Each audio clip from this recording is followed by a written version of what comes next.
જે કલાકાર આપણી વચ્ચે નથી રહ્યા, આ દુનિયાની અંદર નથી રહ્યા, એવા મહેશભાઈ રાયકાનું એક ગીત અત્યારે સોશિયલ મીડિયા ઉપર વાયરલ થઈ રહ્યું છે. સૌથી પહેલા તમે એકવાર એમને ગાયેલું જે આ ગીત સાંભળો અને પછી આગળ વાત કરીએ. પણ ગાવાની વાત જુદી હોય, ધૂણવાની વાત નથી વાર સુધી હોય. જગત વાટા મારા બાપો બાપો આલ્યું એનું ફોન છે, આલ્યું એનું મારા ત્રાજવ તુલ છે. ગમે ગમો ના મેમોનો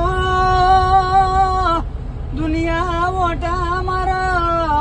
ખરેખર મિત્રો આ ગીત સાંભળીને અત્યારે પણ આપણને એવું થાય છે કે જો કદાચ મહેશભાઈ રાયકા આ દુનિયાની અંદર હોત તો હજી પણ ગુજરાતની અંદર એમનું ખૂબ જ મોટું નામ થોત અને રબારી સમાજનું એમને જે એક આગવી ઓળખ બનાવી હતી, જે ઘરેણું કહેવાય એવા એ રબારી સમાજનું ઘરેણું અત્યારે દુનિયાની અંદર નથી રહ્યા.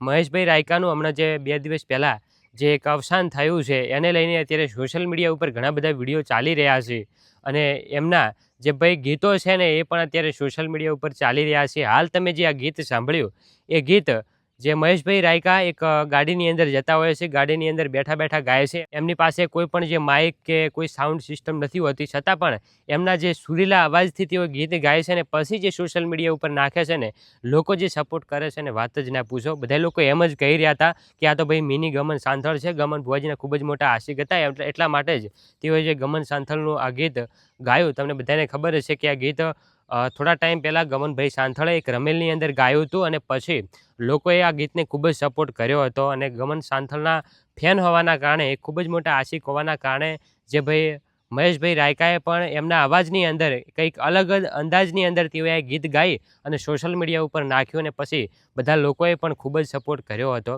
અને અત્યારે જે એમના અવસાન પછી એમના જે વિડીયો વાયરલ થઈ રહ્યા છે અને એની અંદર જે આ ગીત વાયરલ થઈ રહ્યું છે, આ ગીત સાંભળી અને ખુદ ગમન ભુવાજી પણ બોલ્યા છે કે ખરેખર મારા રબારી સમાજની અંદર આજે ખૂબ જ મોટી ખોટ પડી ગઈ છે. સમાજનો એક દીપક કહેવાય એ આજે બુઝાઈ ગયો છે. આજે રબારી સમાજની અંદર ખૂબ જ શોખનો માહોલ છે, કારણ કે ખૂબ જ નાની ઉંમરની અંદર જે મહેશભાઈ રાયકાએ ખૂબ જ મોટું નામ બનાવી નાખ્યું હતું.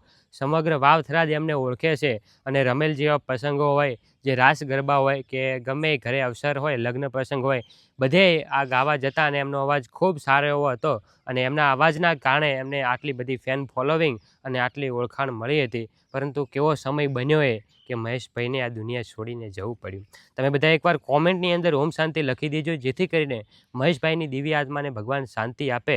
અને એક નાનકડી વાત કહેવી છે, બધાને ખાસ અપીલ કરું છું કે યાર જીવન મળ્યું છે તો ખૂબ જ સારી રીતે જીવી લેજો. ભગવાન એક જ વાર આપે છે, બીજી વાર જીવન આપતો નથી. જીવવાનો મોકો મળ્યો છે તો સારી રીતે જીવી લેજો, તમારા મા બાપનું નામ રોશન કરજો અને કોમેન્ટની અંદર ઓમ શાંતિ લખતા જજો, જેથી કરીને મહેશભાઈ રાયકાની દિવ્ય આત્માને ભગવાન શાંતિ આપે.